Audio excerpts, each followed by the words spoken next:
আসসালামু আলাইকুম দর্শক, এখানে দেখেন বাংলাদেশ একটা প্রত্যন্ত জেলা শরীয়তপুর জেলায় দেখেন এখানে শরীয়তপুর এক প্রবাসী সৌদিয়ান খেজুরের বাগানে উনি জব করেন। তার মাধ্যমে বাংলাদেশে কিছু খেজুর আনা হয়েছিল।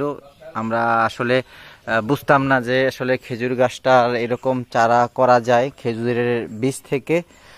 সেই সভাতে কিন্তু এই যে সেই খেজুর গাছ বীজ রোপণ করা হয়েছে। এখন দেখেন খেজুর গাছ কত সুন্দর, দেখছেন একটাও মিস হয় নাই। খেজুর গাছগুলা প্রত্যেকটাই কিন্তু চারা হয়েছে। সৌদিয়ান খেজুর গাছ বিভিন্ন জাতের আনা হয়েছিল, এখন আসলে বলা যাবে না কোনটা কোন জাতের, সেরকম ভাবে করে নেই। এই দেখেন কি অনাদারে অনাচারে পড়ে রয়েছে। আসলে বাঙালি বলছে কারে, আর আসলে জিনিসের মূল্য বোঝে না।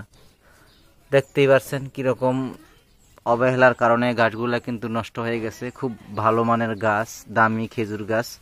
দেখেন সৌদিয়ান খেজুর গাছের সিস্টেমই আলাদা। দেখছেন এটার গঠন, এটার আকার এরকম সম্পূর্ণই কিন্তু আলাদা। তবে আমরা আগে বুঝতাম না যে সৌদির খেজুর গাছ, খেজুরের বীজ রোপণ করলে প্রত্যেকটা এরকম অ্যাভেলেবেল চারা হবে। আসলে সম্ভব, বাংলাদেশের মাটিতেও কিন্তু এই খেজুর গাছ ফলন করা সম্ভব। দেখেন এই যে ছোট ছোট ব্যাগের ভিতরে কিন্তু গাছগুলা লাগানো হয়েছিল।